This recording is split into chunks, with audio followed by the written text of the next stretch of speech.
What if the most valuable treasure you could ever inherit was not gold, diamonds, or vast estates, but something far more precious? Welcome to the exploration of the concept of eternal inheritance. Picture this. There's a man named Samuel. Samuel was not a wealthy man, nor did he come from a line of kings or tycoons.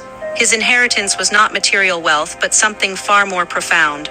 Samuel was a man of faith, a man who carried a spiritual legacy that was passed down from generation to generation. This legacy was not a physical entity. It wasn't stored in a safe or displayed in a museum. It was an inheritance of unwavering faith, of spiritual strength, and of a deep-rooted connection with the divine.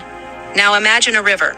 This river is not just a body of water, it's a symbol of life, of time, of the eternal flow of spiritual energy. Samuel's inheritance was like this river, constant, unending, and full of life.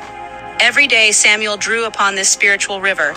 In times of joy, he celebrated in its abundance. In times of hardship, he found solace in its depth. Even in famine, he was nourished by its waters. In this way, Samuel's spiritual inheritance was his guiding light, his anchor in the storm. It was the wellspring of wisdom that he turned to in times of uncertainty, the source of comfort he sought in times of sorrow. It was his eternal inheritance.